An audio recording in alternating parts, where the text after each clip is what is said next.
Welcome, relational leaders and listeners. This is Cultivate, your podcast destination where we celebrate thriving relational leaders and encourage each other along the influence journey. I am Wendy F. Adams, your host and strategic guide. In each episode, I will engage with leaders who are sharing authentic stories that support impactful influence.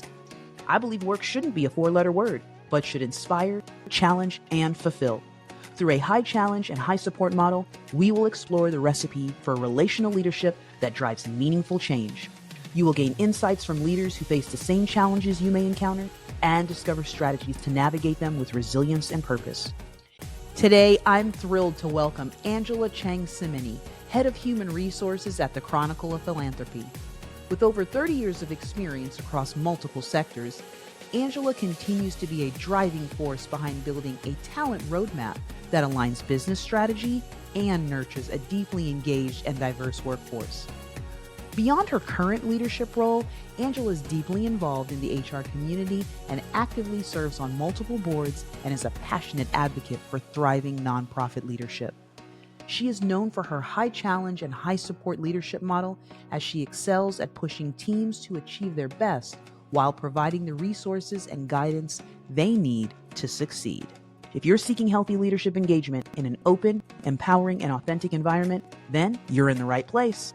After all, as leaders, we're either driving progress or we're driving the problem. So let's grow together.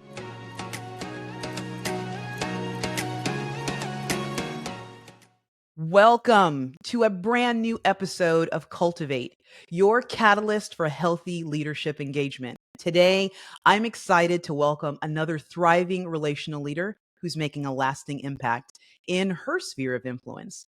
Welcome, Angela Cheng-Cimini, Head of Human Resources at Chronicle of Philanthropy, to the Cultivate experience. Thank you so much, Wendy. I'm excited to have this conversation with you. Angela, we had fun in our first just in the green room time that we had. I mean, we connected on so many different things. Our time today is going to go so fast based on just what we've already been able to talk about. So we're going to I'm going to do my best to guide us through keeping us on track. But we're going to continue on in this space of, really real life situations and how we can all celebrate in those spaces and where are those places of support that we can give to each other. And so I want to jump in with that and say, it's no secret for anyone who engages with me. And I think even in our short time together, the why people do what they do, why they're connected, why organizations exist, it's integral and critical to success in moving forward. Because when we diverge away from that, well, that's where we get the drift. So I just want to dive in and say, that intentional space of the why, what does that look like for you, your why, and the work that you're currently doing? So I kind of fell into my work in human resources because my dad chose my university. He didn't choose it. He found it for me and I applied and he was right. So I gravitated towards a curriculum that was mostly very human resources oriented. I got my first internship and I've just never looked back. And fundamentally, human resources is really about how do you help the people, the human assets, if you will, thrive and be most productive. And what we've learned is that in an environment where people feel valued and respected and can speak their mind is where they can do their best work.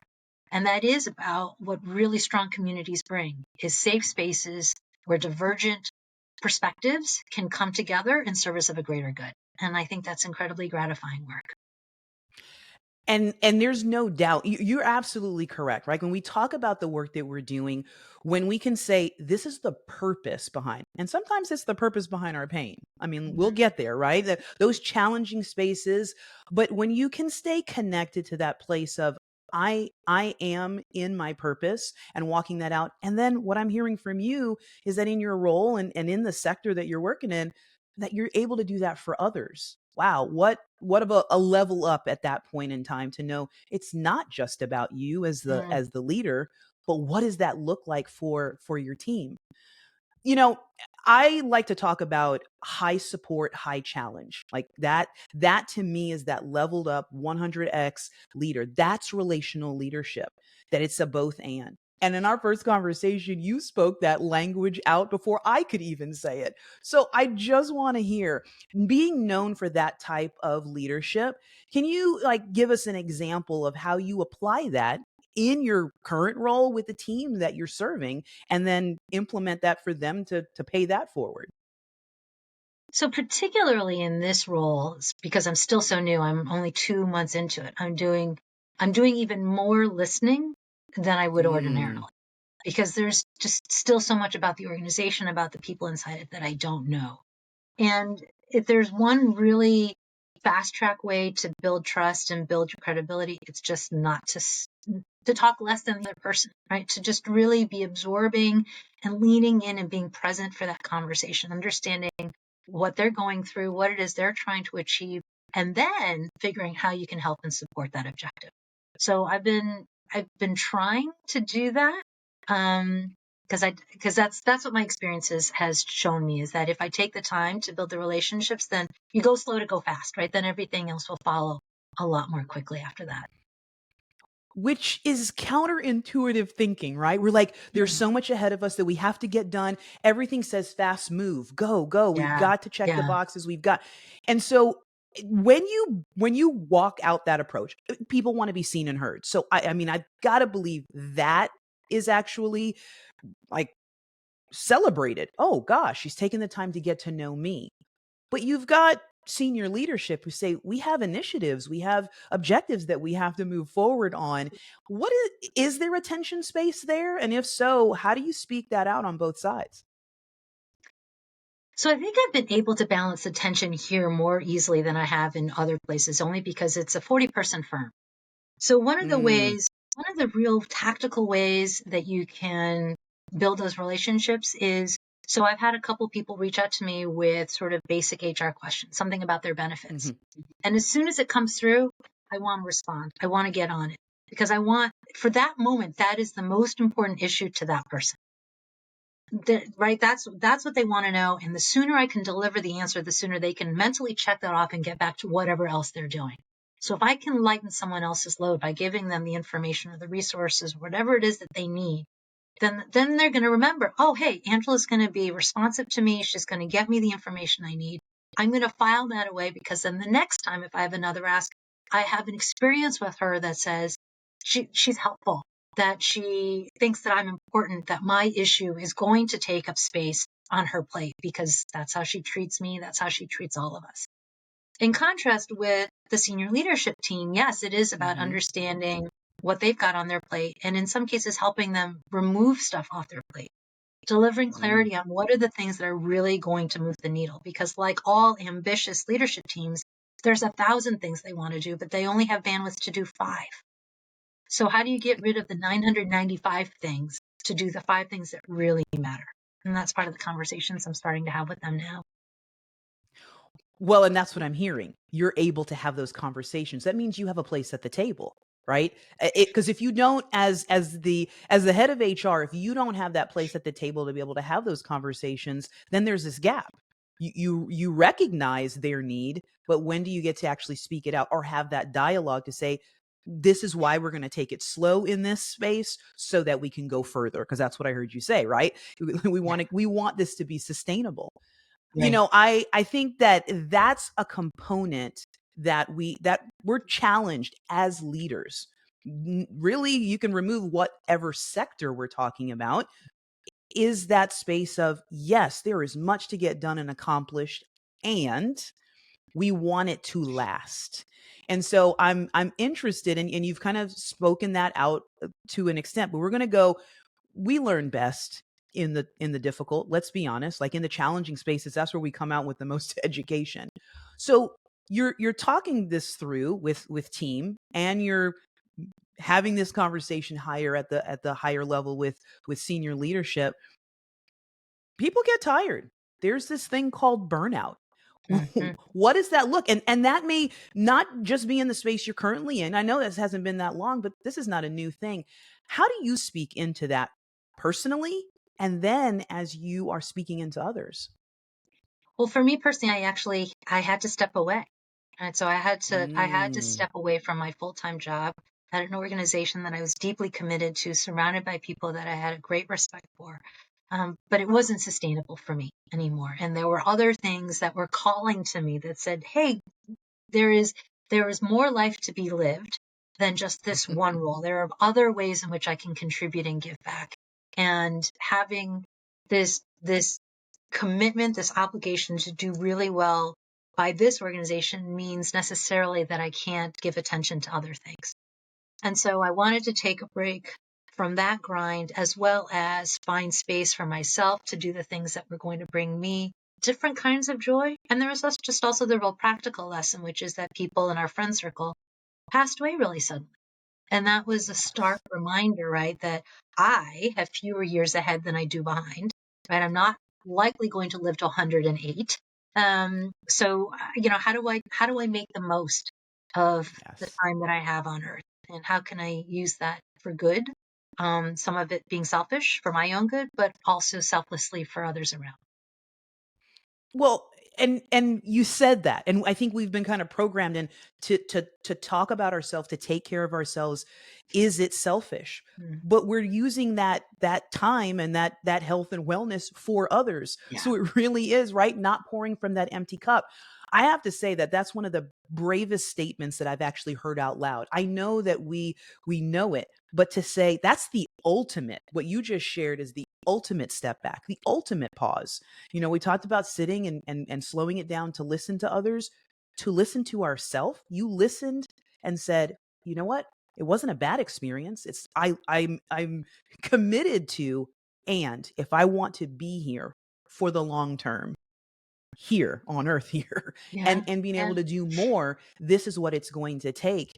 That conversation doesn't happen often in leadership.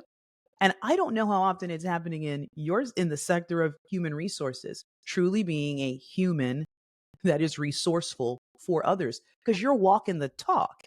How important is that as you are building team to be able to, what they hear from you is what they see from you? Oh my gosh. I mean, hypocrisy is the ultimate Mm, destroyer of trust and credibility. You can't say one thing and do something else and then expect others to believe in you. So you can't preach health and wellness to other people if they see that you're running yourself ragged. Um, yeah, it was one of the most difficult professional decisions I've ever had to make. mm, I really, really have and continue to have a deep love for that organization, for the people in it. But I knew that I was probably not going to have the energy to sustain that level of performance. And I didn't want someone to say, you know what, Angela, you're kind of off your game. I wanted to get out while the going was still good. And make room for someone else who could bring fresh energy, fresh perspective. And so it's mutual benefit for everyone involved. Well, and you hit it. You hit it before I could even say it. That decision wasn't just about you, which is important, and it wasn't just for organization. What we're talking about has to be mutually beneficial. And as leaders, that's the place that we really need to be working from. Mm.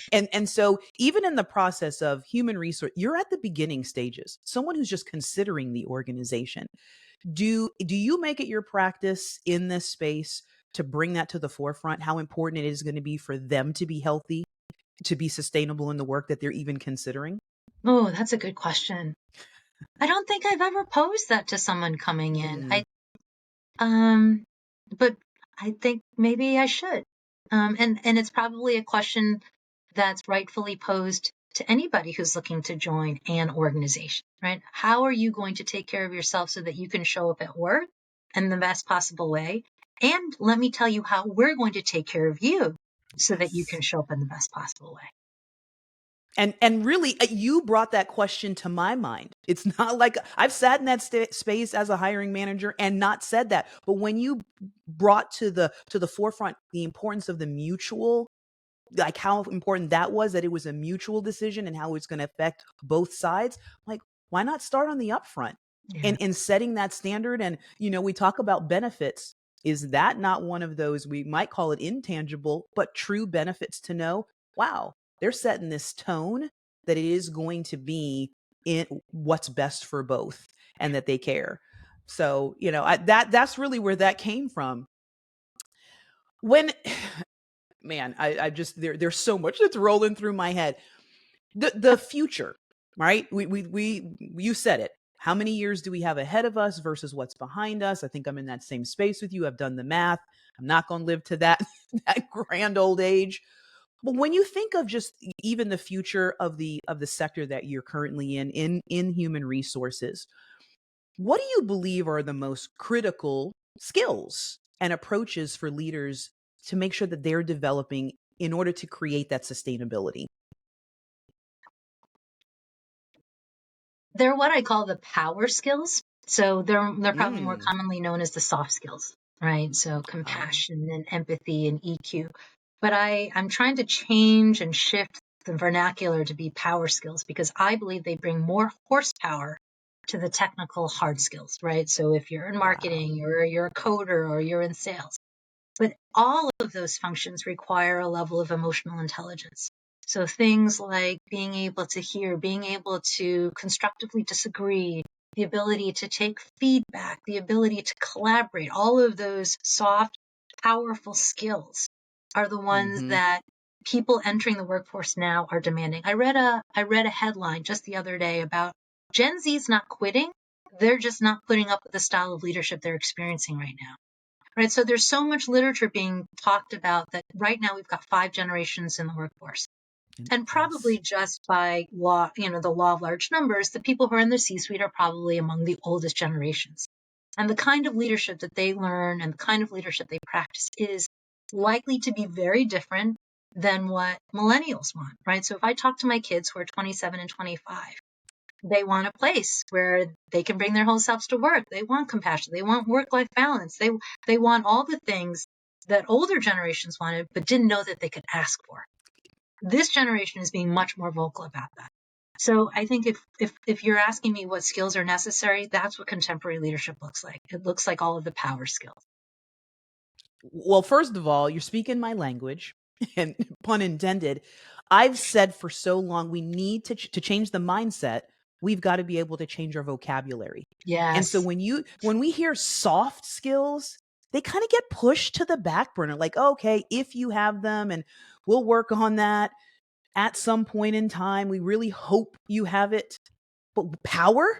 Oh, that says importance. That says it's driving. And I think those are the words you, right? It is what's going to empower those hard skills to, to actually show up and to last. So I Yeah. love the fact that you're bringing that space to, if we're going to change 5 generations, I don't know when that's happened, all sitting around the table in organizations. How do we highlight, right, those, what every voice is bringing to the table? And I don't know, let's face it, I believe that C suite really is ready to many of them are ready to say it's my time to step out, but they're not confident that they can. If we can open these conversations with their younger teammates around the table, they can feel confident to say, you know what, there is someone here who's going to be here for much longer than I am, who can keep the mantle of the mission going. Hmm. Yeah. So, vulnerability, we've talked about this, and you've already been vulnerable just in this short period of time. So it plays a significant role for you. Is that well received when you speak that out to teammates, to staff, and dare I say even to your leadership, that is something that cannot be an afterthought? I mean, I do. I don't know that I express it quite so explicitly, but I do talk about the moments where it's okay to say, you know what, I don't know. Hmm? Or to say, you know what, I'm going to Okay. defer to my colleague because they know better than I. Or to say, you know what, mea culpa. I made a bad decision. I'm going to learn from that. And how do we do that better? So those are all different ways of saying that that's how you behave vulnerably, even if you don't call it vulnerability, right? Because for some people, that's a sign of weakness. When actually Yes. it's a leadership strength. When people are can see you willing to shed the armor and be human, just quote like the rest of us, I think that's incredibly inspiring. Those are the kinds of leaders that people will follow and will want to do really, really well for. Well, and I think you're groundbreaking in the way. I know it sounds simple what you just said, but it's not easy. But to Mm, change that mindset, change that trajectory, take that being vulnerable is not being weak, it's actually showing great strength, right? And to turn that, you again in your role and working both with the teams and with senior leadership saying the same thing, they're hearing that same message. I think that's a key component that your colleagues, the sector of human resources, I say you're the unsung heroes. Like that's a huge job to be able to turn the tide on what it's been. And it's not check it at the door. Like you said, the whole right. person is coming to work. So how do you, and not or, do the job, perform well, have a high performing team. And so I am curious in that space of what are those practical steps. We use the words professional development. How does that play out? And it may not be that you have a strong handle on that in your current role, but professional development in human resources, is it just a thing to do, or where's that intentionality? So one of the things that I was proud to sponsor in my previous organization was a leadership development program. And it was voluntary, but by the time I left, I think they were running its fourth cohort. And our head of organizational development and her team built out a 4-month program that equipped people leaders with the skills they needed so that they could be authentic and genuine and sincere and vulnerable. And it ran them through case studies and simulations, and they had exercise, and they had practice, and they had, and they, and I, one of the hallmarks of the success is that they then go to LinkedIn and they say, you know what, I've been certified in this level up program. I am now a better, stronger leader because I've gone through this learning. And whatever the program is, I think all organizations have the resources available to do that. It's really making the time and commitment to say, this is important. We want to make sure that our people leaders have all the skills they need because it pays back in, exponentially. Yeah. So, leadership development, organizational development, all those things are easy to pay lip service to, but to actually give your folks the time and the mind Mm. space to go do that work is where the rubber meets the road. And I'm pleased to say that, at Harvard Business Publishing, we were willing to let managers commit that kind of time. And you're absolutely right. It's one thing to sit in a class, go through a workshop. Do I actually have the space then to walk out those tools? Where those things that I garner, does it just stay in the notebook, or am Right. I going to be given an opportunity to put them into practice and Right. to hone them? Yeah. I love that. I love that, and to set that expectation on the upfront. We again here at Cultivate, what we want to do is to continue to celebrate the things that are taking place in leadership in a positive way, the way that we're changing mindset, and be a place of support in those spaces that are challenging. Mhm. If you had to, and I'm sure, like most sectors, there's a list, but if you had to say in your experience, what's that big, hairy, audacious challenge that the human resources sector is working through? Or if we had, and it's not magical, but had that magic wand that we'd say, if we could address this, it would really be a game changer. So I've been thinking a lot about the concept of organizational courage. I say Mm, concept not because I invented it, but it's the other side of the coin of psychological safety. Right? So we've been hearing a lot about that. And I was trying to come yes. up with an apt metaphor, and it doesn't work perfectly, but it's what I've got so far, which is, let's say you're learning how to ride a horse. And typically what they do is they give you an older horse, a more gentle horse, so that when the rider gets on for the first time, right, they're not worrying about being thrown off the horse. So that horse can sense, okay, this is a new rider. I'm going to take it easy. I'm going to go slow. That horse is providing psychological safety, right? They're making it safe for the Hmm. rider to get on. But at the same time, the rider has to have the courage to get on the horse. You can tell them all day long that the horse is fine, you're not, but the person has to get on the horse. And so that's courage. So the corollary to the organization is managers and leaders have to provide psychological safety, and employees also have to find the bravery to speak up when it's not perfectly safe. because sometimes those conversations are necessary and needed, and everybody can come out stronger. So if I had to think about an imperative for organizations right now, who I think everyone is just struggling to survive. I don't know that there's any Yes. organization right now that has it easy, right? There's so much turmoil. There's so much uncertainty going on around the That's it. world that everybody is just sort of living day to day, that it will require psychological safety and organizational courage. So we need to teach our managers how to make an environment that's safe, and we have to give employees the skills to know how and when to speak their piece. Wow. Courage. Right? Mm, That, again, not something that's brand new. You owned no, it in, like, this is not mine but how often do we just gloss over? And gosh, not just gloss over, but do just the opposite because we're not intentional in creating yes, that space, that we actually do harm and make it unsafe, scary. I'm not going to ask. I'm going to be on eggshells. I love that you brought, again, back to the both and. These are not things that are, mutually exclusive. We've got to be doing both of these things together. And we talked about maybe, waving the magic wand to make this happen. It's not so far off.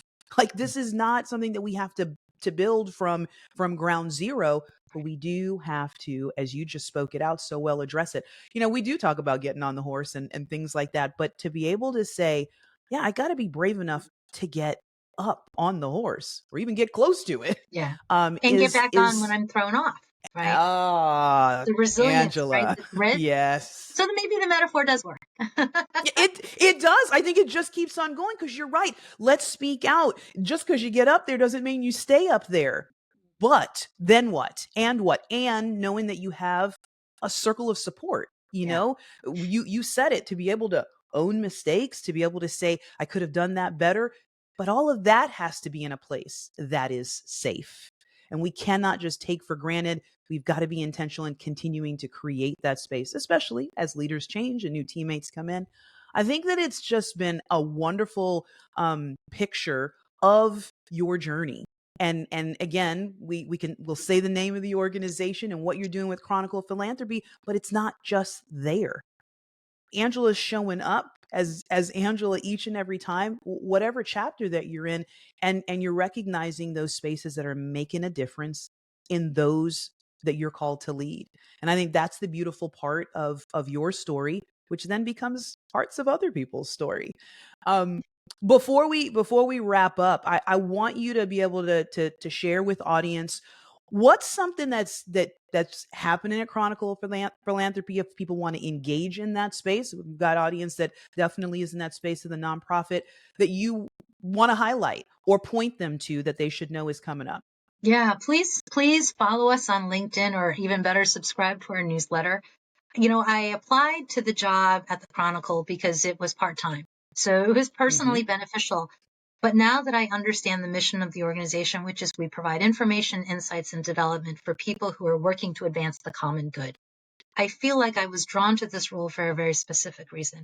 Given that nonprofits in particular are now under attack by this administration, threats of being stripped of their nonprofit status, threats of being shut down because their mission might be too aligned with a perspective that doesn't meet with theirs. Um, Nonprofits have an important role to play in American society and in global society, but American nonprofits in particular, and foundations and donors. So if there is a cause that you support, if there are people in that sector that that work there, follow us, like us, subscribe to us, because we have so much information that we are putting out there that will help anybody in that space stand up a little bit taller to live to fight another day. So join us there. I love that picture. I love that stand up, right? And know that you're not standing alone. I mean, Yes, that is, you've spoken that out throughout our time together today, is that standing is tough and it takes bravery and all, but you're not doing it alone. If that's we right. can, we're in that space of doing that together. Angela, you have done such a phenomenal job in painting a picture for us of hope that I can't say thank you enough. You gave us an inside look to you, and you were vulnerable there, but then also what's happening at the Chronicle of Philanthropy and how we can engage in building that forward. You said it. our foundation in our country was really built in this space of what's happening within the nonprofit sector. You think of the Statue of Liberty and how people came together to be able to pour in grassroots to bring that here and to build that out. So it's just been such a pleasure. And I can't say thank you enough for saying yes to this opportunity. Oh, well, thank you for having me, Wendy. It's been my pleasure. I say this and it comes out in my conversation, and I want to be much more intentional about it. We talk about, I know relational leadership is so important to what we are doing, no matter what sector we're in. We all bring our special flavor, as I say, to the mix of that recipe. And so I just look forward to each and every episode where we can stir things up and just be better together. Thanks so much for joining today. Before we sign off today, I want to send out huge appreciation to our listeners for tuning in. I hope you felt seen, heard, and inspired to level up your own leadership journey. Don't forget to like and subscribe so you don't miss future episodes. And if you're ready to level up your leadership, asking for a friend, or interested in being a guest on the show, connect with me at cultivateforgood.com. That's cultivateforgood.com. Remember, as leaders, we're either driving progress or we're driving the problem. So let's grow together.